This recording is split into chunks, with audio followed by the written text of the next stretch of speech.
ಎಲ್ಲಿಂದ ಸ್ಟಾರ್ಟ್ ಮಾಡಬೇಕು ಅಂತ ಗೊತ್ತಿಲ್ಲ. ಆ್ಯಕ್ಚುಲಿ ಇವತ್ತು ನಾನು ಬ್ಲ್ಯಾಂಕ್ ಆಗಿದ್ದೀನಿ. ನಾನು ಯೂಶ್ವಲಿ ಎಲ್ಲ ಪ್ರಿಪೇರ್ ಆಗಿ ಬರ್ತಿದ್ದೆ ಏನು ಮಾತಾಡಬೇಕು ಅಂತ. ಇವತ್ತು ನಿಜವಾಗ್ಲೂ ಬ್ಲ್ಯಾಂಕ್ ಆಗಿದ್ದೀನಿ. ಕೊತ್ತಲವಾಡಿ ಸಿನಿಮಾ ಬಗ್ಗೆ ಹೇಳಬೇಕು ಅಂತ ಹೇಳಿದ್ರೆ ನಿಜವಾಗ್ಲೂ ಇದೊಂದು ಟೆಕ್ನಿಷಿಯನ್ಸ್ ಅವರ ಸಿನಿಮಾ ಅಂತ ಹೇಳ್ತೀನಿ. ನಾನು ನಿಜವಾಗ್ಲೂ ಹೇಳ್ತೀನಿ, ಟೆಕ್ನಿಷಿಯನ್ಸ್ ಅವರ ಸಿನಿಮಾ. ಡೇ 1 ಮೊದಲನೇ ದಿನ ಶೂಟ್ ಸ್ಟಾರ್ಟ್ ಆದಾಗ ರಾಜು ಸರ್ ನನಗೆ ಮೊದಲಿಂದ ಪರಿಚಯ, ಭಾಳ ಆತ್ಮೀಯರು. ನಾನು ಆ್ಯಕ್ಟ್ ಮಾಡಿದಂಥ ದಿಯಾ ಸಿನಿಮಾದ ಡೈರೆಕ್ಟರ್ ಅಶೋಕ್ ಸರ್ ಅವರ ಆತ್ಮೀಯರವರು. ಅವ್ರ ಜೊತೆಯಲ್ಲಿ ಅಸೋಸಿಯೇಟ್ ಡೈರೆಕ್ಟರ್ ಆಗಿ ಭಾಳಷ್ಟು ಸಿನಿಮಾಗಳ ಜೊತೆ ಕೆಲಸ ಮಾಡಿದ್ದಾರೆ. ಸೊ ಹಾಗಾಗಿ ಮೊದಲಿಂದ ಅವ್ರ ಪರಿಚಯ. ಸೊ ಅವರು ಕತೆ ಹೇಳಿದಾಗ ಇದ್ದಂತಹ ಪಾಸಿಟಿವಿಟಿ ಆಗಿರಲಿ, ಮೊದಲನೇ ಶಾರ್ಟ್ ತೆಗೆದಾಗ, ಮೊದಲನೇದಾಗಿ ನಮ್ಮ ಕಾರ್ತಿಕ್ ಅವ್ರ ಬಗ್ಗೆ ಹೇಳ್ತೀನಿ. ಅವರು ಸೆಟ್ಟಲ್ಲಿ ಎಷ್ಟು ಸೈಲೆಂಟ್ ಆಗಿದ್ರು ಅಂತ ಹೇಳಿದ್ರೆ, ಇಷ್ಟೆಲ್ಲ ವಿಜುವಲ್ಸ್ ತೆಗಿಬೇಕು ಅಂತ ಹೇಳಿದ್ರೆ ಅಲ್ಲೆಲ್ಲೋ ಆರ್ಭಟ ಆಗಬೇಕಿತ್ತು. ಅದು ಬಟ್ ಒಂದು ಆರ್ಭಟ ಇಲ್ಲ, ತುಂಬ ಸೈಲೆಂಟ್ ಇರ್ತಿತ್ತು. ಒಂದು ಕ್ಯಾಮ್ರಾ ಸುಮ್ಮನೆ ಅಲ್ಲಿ ಇರ್ತಾ ಇತ್ತು, ಶಾರ್ಟ್ ತೆಗಿತಾ ಇದ್ರು. ನಾನು ಏನು ತೆಗಿತಾ ಇದ್ದಾರೆ ಅಂತ ಹೋಗಿ ಮಾನಿಟರ್ ನೋಡಿದಾಗ ಶಾಕ್ ಆದೆ.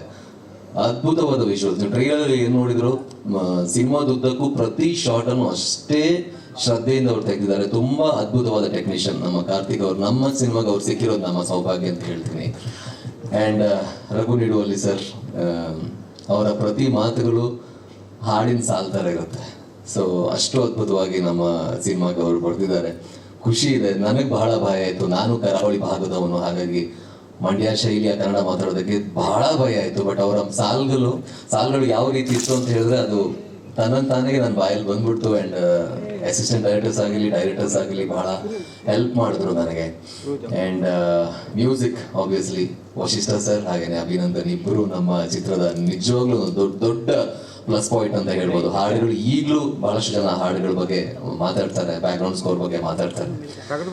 ಆ್ಯಂಡ್ ನಮ್ಮ ಸ್ಟಂಟ್ ಕೊರಿಯೋಗ್ರಾಫರ್ ಸಾಗರ್ ಸರ್ ನನಗೆ ಈ ಸಿನಿಮಾದಲ್ಲಿ ಸಿಕ್ಕಿರುವಂಥ ಸ್ನೇಹಿತ ಅವರು. ಸಿನಿಮಾ ಸ್ಟಾರ್ಟ್ ಮಾಡಬೇಕು ಅಂದಾಗ ನಾವು ಜೊತೆಲಿ ಪ್ರಾಕ್ಟೀಸ್ ಎಲ್ಲ ಮಾಡೋಕ್ಕೆ ಶುರು ಮಾಡಿದ್ವಿ. ನನಗೆ ಆ್ಯಕ್ಷನ್ ಅಂದರೆ ಭಾಳ ಇಷ್ಟ. ಬಟ್ ದಿಯಾ ಆದಮೇಲೆ ಒಂದು ರೀತಿಯಲ್ಲಿ ಟಚ್ಚೇ ಹೋಗಿತ್ತು, ಬರೀ ಲವ್ ಮಾಡೋದೇ ಆಯಿತು. ಸೊ ಈ ಸಿನಿಮಾದಲ್ಲಿ ನನಗೆ ಆ್ಯಕ್ಷನ್ ಮಾಡಲಿಕ್ಕೆ ಅವಕಾಶ ಕೊಟ್ಟರು. ಆ್ಯಂಡ್ ಸಾಗರ್ ಸರ್ ಜೊತೆ ನಾನು ಬಹಳಷ್ಟು ಪ್ರಾಕ್ಟೀಸ್ ಕೂಡ ಮಾಡಿದೆ. ಒಂದು ಒಳ್ಳೆ ಸ್ನೇಹಿತ ಆದರು. ಬಹಳಷ್ಟು ಸಿನಿಮಾಗಳು ನಾವು ಜೊತೆಲಿ ಮಾಡ್ತಾ ಇದ್ವಿ. ನಾನು ಡೈರೆಕ್ಷನ್ ಮಾಡೋ ಸಿನಿಮಾದಲ್ಲೂ ಕೂಡ ಅವರೇ ಸ್ಟಂಟ್ ಕೊರಿಯೋಗ್ರಾಫರ್. ಆ್ಯಂಡ್ ತುಂಬ ಎಕ್ಸೈಟ್ ಆಗಿರುವಂಥ ವಿಚಾರ ಈ ಸಿನಿಮಾದಲ್ಲಿ ನನಗೆ. ನೋ ಅಫೆನ್ಸ್ ಟು ಕಾವ್ಯ ಅವರು ಹೀರೋಯಿನ್ ಅಂತ ನನಗೆ ಆಮೇಲೆ ಗೊತ್ತಾಗಿದ್ದು. ಅದಕ್ಕಿಂತ ಮೊದಲು ನನ್ನ ಜೊತೆ ಪಾತ್ರ ಮಾಡೋದಕ್ಕೆ ಇದ್ದಿದ್ದು ಗೋಪಾಲ್ ಕೃಷ್ಣ ದೇಶಪಾಂಡೆ ಸರ್. ನಾನು ಮನಸಾರೆ ಅವ್ರು ಇಲ್ಲಿದ್ದಾರೆ ಅಂತ ನಾನು ಹೇಳ್ತಿಲ್ಲ, ಮನಸಾರೆ ನಾನು ಬಹಳ ದೊಡ್ಡ ಫ್ಯಾನ್. ಇವರು ತುಂಬ ದೊಡ್ಡ ಫ್ಯಾನ್. ನಮ್ಮ ಕನ್ನಡ ಚಿತ್ರರಂಗಕ್ಕೆ ಇರುವಂತಹ ದೊಡ್ಡ ಆಸ್ತಿ ಅಭಿನಯದ ವಿಚಾರದಲ್ಲಿ ತುಂಬ ದೊಡ್ಡ ಆಸ್ತಿ. ಅವ್ರು ಮಾತಾಡೋದೆಲ್ಲ ಕಡಿಮೆ, ಪ್ರೋಗ್ರಾಮ್ ಹೋಗೋದು ಕಡಿಮೆ, ಇಂಟರ್ವ್ಯೂ ಹೋಗೋದು ಕಡಿಮೆ. ಬಟ್ ಅವರ ಅಭಿನಯ, ಅವರ ಕಣ್ಣುಗಳು, ಅವರ ವಾಯ್ಸ್, ಅವರ ಶಾರೀರ ಎಲ್ಲ ಮಾತಾಡುತ್ತೆ ಸಿನಿಮಾದಲ್ಲಿ. ಅಂಥ ಅದ್ಭುತವಾದ ಪ್ರತಿಭೆ ನಮ್ಮ ಕನ್ನಡ ಚಿತ್ರರಂಗಕ್ಕೆ ಸಿಕ್ಕಿರೋದು ನನಗೆ ಬಹಳ ಹೆಮ್ಮೆ ಇದೆ ಸರ್. ಆ್ಯಂಡ್ ನಾನು ತುಂಬಾ ಎಕ್ಸೈಟ್ ಆಗಿದೆ ಸಿನಿಮಾ ಮಾಡ್ತಾ. ಅವ್ರು ಇದ್ದಾರೆ ಅಂತ ಹೇಳಿದಾಗಲೇ ನನಗೊಂಥರ ಪ್ರತಿ ಸೀನ್ಗಳು ನಾನು ಬಹಳ ಎಕ್ಸೈಟ್ ಆಗಿ ಮಾಡಿದ್ದೀನಿ. ಇನ್ನಷ್ಟು ಬಹಳಷ್ಟು ಸಿನಿಮಾಗಳು ಇವ್ರ ಜೊತೆ ಮಾಡಬೇಕು, ಆ ಅವಕಾಶ ನನಗೆ ಸಿಗಬೇಕು ಅನ್ನೋದನ್ನ ಆಶಯ. ರಾಜೇಶ್ ನಟರಂಗ್ ಸರ್ ಆಗಿರಲಿ, Raghu Ramanakoppa sir, Mansi Sudhir ma'am, Bal Rajwadi sir, ಎಲ್ಲರೂ ಅದ್ಭುತವಾಗಿ ಆ್ಯಕ್ಟ್ ಮಾಡಿದ್ದಾರೆ. ಕಾವ್ಯ ಈ ಸಿನಿಮಾದಲ್ಲಿ ಅವರ ಸಿಲ್ವರ್ ಸ್ಕ್ರೀನ್ ಜರ್ನಿಯನ್ನು ಸ್ಟಾರ್ಟ್ ಮಾಡ್ತಾ ಇದ್ದಾರೆ. ತುಂಬಾ ಶ್ರದ್ಧೆ ಇರುವಂಥ ನಟಿ ಅವರು. ಅದ್ಭುತವಾಗಿ ಪರ್ಫಾರ್ಮ್ ಮಾಡಿದ್ದಾರೆ. ನನಗೆ 2-3 ಸೀನಲ್ಲಿ ನಾನು ಅದು ಮೆನ್ಷನ್ ಮಾಡಿದ್ದು ಇದೆ. ನಾನು ಸುಮ್ಮನೆ ಹೀಗೆ ಸ್ವಲ್ಪ ಓಕೆ ಆರಾಮ್ಸೆ ಮಾಡ ಅಂತ ಹೇಳಿದಾಗ ಇವ್ರು ಅದ್ಭುತವಾಗಿ ಪರ್ಫಾರ್ಮ್ ಮಾಡಕ್ಕೆ ಶುರು ಮಾಡಿದಾಗ ನನಗೆ ಒಂದು ಸ್ವಲ್ಪ ಭಯ ಆಗಿ ಸ್ವಲ್ಪ ನಾನು ಮೈ ಕೊಡಬೇಕಲ್ಲ ಅಂತ ಆಗಿರೋ ಸನ್ನಿವೇಶ ಕೂಡ ಇದೆ. ನಿಮಗೂ ಒಳ್ಳೇದಾಗ್ಲಿ. ಆ್ಯಂಡ್ ಶ್ರೀರಾಜ್ ಸರ್ ಎಲ್ಲಿ ಕಾಣಿಸ್ತಿಲ್ಲ, ಅವ್ರು ಕಾಣಿಸೋದೇ ಇಲ್ಲ ಯಾವಾಗಲೂ. ಅವ್ರ ಕತೆ ಹೇಳಿದಾಗಲೇ ನನ್ಗೆ ಗೊತ್ತಾರಪ್ಪ. ನಾನು ಟೀಸರ್ ಲಾಂಚಲ್ಲೂ ಹೇಳಿದ್ದೆ, ನನ್ನ ಮಗಳು ಸಡನ್ ಆಗಿ ಅವ್ರ ಹತ್ರ ಫುಲ್ ಕನೆಕ್ಟ್ ಆಗಿಬಿಟ್ಲು. ಸೊ ಅಲ್ಲೇ ನನ್ಗೆ ಅನಿಸ್ತು ಈ ಪ್ರಾಜೆಕ್ಟ್ ಏನೋ ಒಂದು ಆಗುತ್ತೆ ಅಂತ. ದಿಯಾದಲ್ಲಿ ಒಂದು ಡೈಲಾಗ್ ಇದೆ, life is full of surprises and miracles ಅಂತ. ಈ ಸಿನಿಮಾದಲ್ಲಿ ನನಗೆ ಸರ್ಪ್ರೈಸ್ ಅಮ್ಮ. ಪ್ರೊಡಕ್ಷನ್ ಹೌಸ್ ಅಂತ ಹೇಳ್ತಾ ಇದ್ರು ಪ್ರತಿ ಅಂದ್ರೆ ಶೂಟಿಂಗ್ ಉದ್ದಕ್ಕೂ. ನಮ್ಮ ನಿರ್ದೇಶಕರು ಪ್ರೊಡಕ್ಷನ್ ಹೌಸ್ ಯಾರು ಅಂತ ನನಗೆ ಗೊತ್ತೇ ಆಗಿಲ್ಲ. ನನ್ನ ಮಿಡ್ಲಲ್ಲಿ ಒಂದು ಸಮಸ್ಯೆ ಕೂಡ ಆಗಿತ್ತು. ನನ್ನ ಅಂದ್ರೆ ಏನೋ ಒಂದು ಹೆಲ್ಪ್ ಬೇಕಿತ್ತು ಪ್ರೊಡಕ್ಷನ್ ಹೌಸ್ ಇಂದ. ಏನೋ ಕೇಳಿದ್ದೆ ಸರ್ ಹತ್ರ, ಸರ್ ಮಾಡ್ತೀವಿ ಅಂತ ಹೇಳಿದ್ರು. ಆಮೇಲೆ ನೆಕ್ಸ್ಟ್ ಡೇ ಅದು ಹೆಲ್ಪ್ ಯಾವ ರೀತಿ ಹೆಲ್ಪ್ ಆಗಿ ಬಂತು ಅಂತ ಹೇಳಿದ್ರೆ ನನಗೆ ಶಾಕ್ ಆಗಿದೆ. ಯಾರು ಅಂಡರ್ ವರ್ಲ್ಡ್ ಡಾನ್ ಅಂತ ಅನ್ಕೊಂಡಿದ್ದೆ.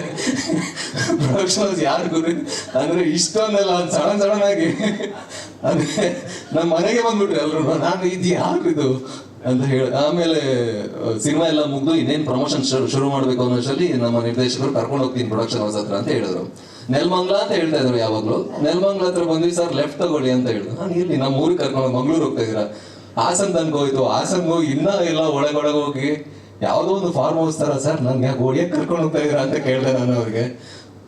ಅಂದರೆ ಎಲ್ಲಿ ನಾನು ಕರೆಕ್ಟಾಗಿ ಆ್ಯಕ್ಟ್ ಮಾಡಿದ್ದೀನಲ್ವಾ, ಡೇಟ್ಸ್ ಕೊಟ್ಟಿದ್ದೀನಿ, ಎಲ್ಲ ಮಾಡಿದ್ದೀನಿ, ಯಾಕೆ ಅನ್ನೋ ಒಂಥರ ಆ ಥರ ಭಾಸ ಆಯಿತು. ಒಳಗೆ ಹೋದಾಗ ಒಂದು ದೊಡ್ಡ ಮನೆ, ಅಮ್ಮ ಸ್ಟೆಪ್ಸ್ ಮುಂದೆ ಇದ್ರು. ನಾನು ಇವ್ರನ್ನ ವೀಕೆಂಡ್ ರಮೇಶಲ್ಲಿ ನೋಡಿದ ನೆನಪು ನನಗೆ ಒಂಥರ ನನ್ನ ಕಂಪ್ಲೀಟ್ ಬ್ಲ್ಯಾಂಕ್ ಅಲ್ಲಿಂದ, ಏನಪ್ಪ ಏನಾಗ್ತಾ ಇದೆ, ಏನು ಇದು ವಿಚಾರ ಅಂತ. ಬಟ್ ಅವ್ರನ್ನ ಭೇಟಿಯಾದಾಗ ಅವ್ರು ಎಷ್ಟು ಸ್ಟ್ರಾಂಗ್ ಲೇಡಿ ಅನ್ನೋದು ನನಗೆ ಆ ಮೂಲಕ ಗೊತ್ತಾಯಿತು.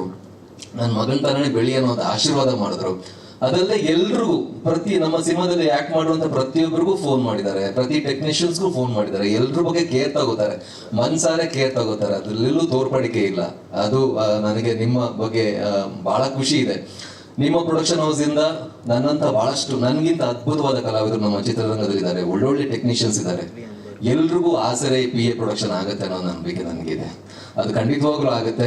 ಅದು ಈ ಕೊತ್ತಲವಾಡಿ ಸಿನಿಮಾದಿಂದ ಪ್ರಾರಂಭ ಆಗುತ್ತೆ.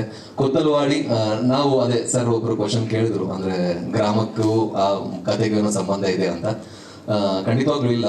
ನಾವು ತಲಕಾಡಲ್ಲೂ ಶೂಟ್ ಮಾಡಿದೀವಿ, ಕೊತ್ತಲವಾಡಿಯಲ್ಲೂ ಮಾಡಿದೀವಿ, ಸ್ವಲ್ಪ ಕನಕಪುರದ ಕಡೆನೂ ಮಾಡಿದೀವಿ, ರಾಮನಗರದಲ್ಲೂ ಮಾಡಿದೀವಿ.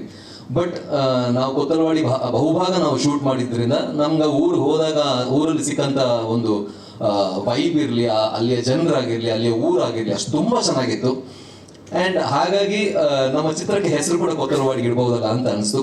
ಚಿತ್ರದಲ್ಲಿ ಎಲ್ಲೂ ಕೂಡ ಗ್ರಾಮಕ್ಕೆ ಅಪಮಾನವಾಗುವಂತಹ ಅಥವಾ ಯಾವುದೋ ಆ ಥರ ವಿಚಾರ ಇಲ್ಲ, ಅಥವಾ ಪೊಲೀಸ್ ಡಿಪಾರ್ಟ್ಮೆಂಟ್ಗೂ ಏನೋ ಒಂದು ಇದಾಗೋದು. ಎಲ್ಲರನ್ನೂ ಒಳ್ಳೆ ರೀತಿಲಿ ತೋರಿಸಿದ್ದಾರೆ. ಅಂದ್ರೆ ಊರನ್ ಮೇಲೆ ಎಲ್ಲರೂ ಇರ್ತಾರೆ ಅಂದ್ರೆ ಸನ್ನಿವೇಶ, ಸಿಚುವೇಶನ್ ವಿಲ್ ಬಿ ರಾಂಗ್, ಮನುಷ್ಯರು ಎಲ್ಲರೂ ಒಳ್ಳೆಯವರು ಇರ್ತಾರೆ. ಸೊ ಹಾಗಾಗಿ ಈ ಚಿತ್ರದಲ್ಲಿ ಅದೇ ಒಂದು ರೀತಿ ಅದೇ ಒಂದು ಮೆಸೇಜ್ ಇದೆ. ಆಸೆ ದುರಾಸೆ ಮಟ್ಟಕ್ಕೆ ಹೋದ್ರೆ ಏನೆಲ್ಲ ಘಟನೆ ಆಗ್ಬೋದು ಅನ್ನೋದು ನಮ್ಮ ಚಿತ್ರದ ಒಂದು ಸಾರಾಂಶ ಅಂತ ಹೇಳ್ಬೋದು. ಅದನ್ನ ಶ್ರೀರಾಜ್ ಅವರು ತುಂಬಾ ಚೆನ್ನಾಗಿ ಬರೆದಿದ್ದಾರೆ. ಪ್ರಾಯಶಃ ನಾನು ಇಲ್ಲಿವರೆಗೂ ಆಕ್ಟ್ ಮಾಡುವಂತ ಸಿನಿಮಾದಲ್ಲಿ big scale, one of the very big scale, ನನಗೆ ನನ್ನ ಆಕ್ಷನ್ ಅನ್ನ ಎಕ್ಸ್ಪ್ಲೋರ್ ಮಾಡೋದಕ್ಕೆ ಅವಕಾಶ ಕೊಟ್ಟಿರುವಂತ ಸಿನಿಮಾ. ಹಾಗಾಗಿ ಅಮ್ಮ ಅವ್ರಿಗೆ ಆಭಾರಿಯಾಗಿದ್ದೀನಿ, ನನಗೆ ಅವಕಾಶ ಕೊಟ್ಟಿರುವಂತ ನಿರ್ದೇಶಕರಿಗೆ ಆಭಾರಿಯಾಗಿದ್ದೀನಿ, ನನ್ನ ಜೊತೆ ಆಕ್ಟ್ ಮಾಡಿರುವಂತ ಎಲ್ಲರಿಗೂ ಆಭಾರಿಯಾಗಿದ್ದೀನಿ, ಟೆಕ್ನಿಷಿಯನ್ಸ್ಗೂ ಆಭಾರಿಯಾಗಿದ್ದೀನಿ. ಖುಷಿ ಇದೆ. ಅಂಡ್ ಆಗಸ್ಟ್ 1ನೇ ತಾರೀಕಿಗೆ ವೆಯ್ಟ್ ಮಾಡ್ತಾ ಇದ್ದೀನಿ. ಎಲ್ಲರೂ ಕೊತ್ತಲವಾಡಿಗೆ ಬನ್ನಿ, ಆಗಸ್ಟಿಗೆ ಟಿಕೆಟ್ ತಗೊಂಡು ಬಸ್ ಅಲ್ಲ ಥಿಯೇಟರ್ ಅದು. Thank you. ಅದು ಕತೆ ಹೇಳ್ಬೇಕಾಗುತ್ತೆ ಸರ್. ಟ್ರೈಲರಲ್ಲಿ ಆಲ್ಮೋಸ್ಟ್ ನನ್ನ ಪ್ರಕಾರ ಟ್ರೈಲರಲ್ಲಿ ಆಲ್ಮೋಸ್ಟ್ ಅಂದ್ರೆ 50-60% ಬಿಟ್ಟು ಕೊಟ್ಟಿದ್ದಾರೆ. ಸಿನಿಮಾದಲ್ಲಿ ರಿಲೇಶನ್ಶಿಪ್ ಏನಿದೆ ಅಂತ ಗೊತ್ತಿಲ್ಲ, ಬಟ್ ರಿಯಲ್ ಲೈಫಲ್ಲಿ ತುಂಬಾ ಒಳ್ಳೆ ರಿಲೇಶನ್ಶಿಪ್ ಇದೆ. ನಾನು ಎಂಜಾಯ್ ಮಾಡ್ತೀನಿ, ನಾವು ಜೊತೆಲಿ ವರ್ಕೌಟ್ ಮಾಡ್ತೀವಿ, ಜಿಮ್ಮು ಒಂದೇ, ಊರು ಅಂದ್ರೆ ಇರುವಂತ ಏರಿಯಾ ಒಂದೇ, ಕಂಟಿನ್ಯೂಸ್ ಆಗಿ ಫೋನಲ್ಲಿ ಮಾತಾಡ್ತಿರ್ತೀವಿ. ಒಂದ್ ರೀತಿಯಲ್ಲಿ ಹೀರೋಯಿನ್ ತರ ಕೆಮಿಸ್ಟ್ರಿ ಇದೆ ನಂಗೂ ಮತ್ತು ಅವ್ರಿಗೆ. ಹೌದು, ಕನ್ನಡದಲ್ಲಿ ಹಳ್ಳಿ ಹುಡುಗನ್. ಹೌದು, ನಾನು ಹಳ್ಳಿಯವನೇ. ನನಗೆ ಮೊದಲಿಂದ ಬಹಳ ಆಸೆ ಇತ್ತು, ಒಂದು ಹಳ್ಳಿಯ ಒಬ್ಬ ಗಟ್ಟಿಗ ಹುಡುಗನ ಒಂದು ಪಾತ್ರವನ್ನ ಮಾಡ್ಬೇಕು ಅಂತ. ಹಳ್ಳಿಲಿ ಯೂಶಲಿ ಹುಡುಗರು ಇರ್ತಾರೆ ಈ ತರ, ಅಂದ್ರೆ ಮುನ್ನುಗ್ಗೋ ಹುಡುಗರು, ಊರಲ್ಲಿ ಏನೋ ಸಮಸ್ಯೆ ಹೋಗಿ ವಾಲಂಟಿಯರ್ ಆಗಿ ಕೆಲಸ ಮಾಡೋ ಹುಡುಗರು ಹಳ್ಳಿಲೇ ಸಿಗೋದು. ಸೊ ಅಂತ ಒಂದು ಪಾತ್ರ ಮಾಡ್ಬೇಕು ಅಂತ ಬಹಳ ಆಸೆ ಇತ್ತು ಸರ್. ಅದೊಂದು ಅದ್ಭುತ ಇದು. ಅಂದ್ರೆ ಎಸ್ ಸರ್ ಬಗ್ಗೆ ಹೇಳ್ಬೇಕು ಅಂತ ಹೇಳಿದ್ರೆ, ನಮ್ಮಂತ ಆಕ್ಟರ್ಸ್ಗಳಿಗೆ, ವಿದೌಟ್ ಬ್ಯಾಕ್ಗ್ರೌಂಡ್ ಬರುವಂತ ಆಕ್ಟರ್ಸ್ಗಳಿಗೆ ಟೆಕ್ಸ್ಟ್ ಬುಕ್ ಅವರು, ರೋಲ್ ಮಾಡೆಲ್. ಅಂದ್ರೆ ಝೀರೋ ಇಂದ ಬಂದು ಒಂದು ದೊಡ್ಡ ಎಂಪೈರ್, ಇಡೀ ಇಂಡಿಯಾದಲ್ಲೇ, ಬರೀ ಇಂಡಿಯಾ ಅಂತ ಹೇಳಿದ್ರೆ ವರ್ಲ್ಡ್ ಸಿನಿಮಾ ಅಂತ ಹೇಳಕ್ ಇಷ್ಟಪಡ್ತೀನಿ ಅವ್ರ ಬಗ್ಗೆ ಹೇಳೋದಾದ್ರೆ. 100% ವರ್ಲ್ಡ್ ಸಿನಿಮಾಗೆ ಒಂದು ದೊಡ್ಡ ಎಂಪೈರ್ ಕಟ್ಟಿರುವಂತಹ ನಟ ಅವರು ನಮ್ಮಂಥವ್ರಿಗೆ ಎಲ್ರಿಗೂ ರೋಲ್ ಮಾಡೆಲ್. ಸೊ ಅವರು ತಗೊಂಡಿರುವಂತ ಮೊದಲನೇ ಬೈಕಲ್ಲಿ ನನಗೆ ಗೊತ್ತೇ ಇರಲಿಲ್ಲ. ನನಗೆ ಅಂದ್ರೆ ಸಿನಿಮಾ ಮುಗಿದು ಇನ್ ಪ್ರಮೋಷನ್ ಶುರು ಆಗೋವರೆಗೂ ನನಗೆ ಗೊತ್ತಿರಲಿಲ್ಲ. ಅದೊಂದು ನಮ್ಮ ಡೈರೆಕ್ಟರ್ ಒಳ್ಳೆ ಸ್ಪೈ ಏಜೆಂಟ್ ತರ ಕೆಲಸ ಮಾಡಿದ್ದಾರೆ ಅಂತ ಒಂದು ಟಾಪ್ ಸೀಕ್ರೆಟ್ ಇಟ್ಟಿದ್ರು. ಬಟ್ ಹೇಳ್ತಾ ಇದ್ರು, ಸರ್ ಈ ಬೈಕಲ್ಲಿ ಏನೋ ಒಂದು ಸ್ಪೆಷಾಲಿಟಿ ಇದೆ, ಅದು ನಿಮ್ಗೆ ಗೊತ್ತಾಗತ್ತೆ. ನಾನು ಏನು CBC, ಓಕೆ, ನಾವು ಕಾಲೇಜಲ್ಲಿ ಇದ್ದಾಗ ನಾವು ತುಂಬಾ ಇಷ್ಟಪಟ್ಟಂತ ಬೈಕು ಏನಿರ್ಬೋದು ಅಂತ ಅನ್ಕೋತಿದ್ದೆ. ಬಟ್ ಖುಷಿ ಇದೆ, ಆ ಬೈಕಲ್ಲೇ ಒಂದು ಒಳ್ಳೆ, ಅಂದ್ರೆ ಇಡೀ ಸಿನಿಮಾದಲ್ಲಿ ನನಗೆ ಇಷ್ಟ ಆಗಿರುವಂತ ಶಾರ್ಟ್, ಅದು ಒಂದು ಸ್ಟಂಟ್ ಎಲ್ಲ ಮಾಡಿದೀವಿ. ಸೊ ಖುಷಿ ಇದೆ, ಯಾವಾಗಲೂ ಮೆಮೊರಿ ಇಟ್ಕೋತೀನಿ. ಅಮ್ಮ ಅವ್ರ ಮನೆಗೆ ಹೋದಾಗ ನನಗೆ ಗೊತ್ತಿರ್ಲಿಲ್ಲ ಅಲ್ಲ, ಶೂಟ್ ಉದ್ದಕ್ಕೂ ಗೊತ್ತಿದ್ರೆ ನಾನು ಆ ಬೈಕ್ ನಾನೇ ಇಟ್ಕೋತಾ ಇದ್ದೆ. ಬಟ್ ಅಮ್ಮ ಅವ್ರ ಮನೆಗೆ ಹೋದಾಗ ಆ ಬೈಕ್ ಜೊತೆ ಸೆಲ್ಫಿ ಎಲ್ಲ ತಗೊಂಡು ಇಟ್ಕೊಂಡಿದ್ದೀವಿ. ಎಲ್ಲೂ ಪೋಸ್ಟ್ ಮಾಡಕ್ ಆಗಿಲ್ಲ, ಅದೇ ಟಾಪ್ ಸೀಕ್ರೆಟ್ ಅಲ್ವಾ ಇದು, ಎಷ್ಟು ಸರ್ ಅವ್ರ ಅಮ್ಮ ಪ್ರೊಡ್ಯೂಸ್ ಮಾಡೋದು ಅಂತ. ಸೊ ಹಾಗಾಗಿ ಪೋಸ್ಟ್ ಮಾಡೋಕ್ಕಾಗಿಲ್ಲ, ಇನ್ನು ಪೋಸ್ಟ್ ಮಾಡ್ತೀನಿ ನಾನು.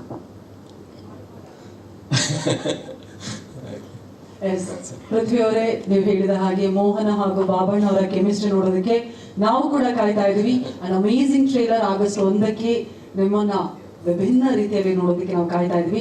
Thank you so much. All the very best. Thanks Prithvi ಅವರೇ.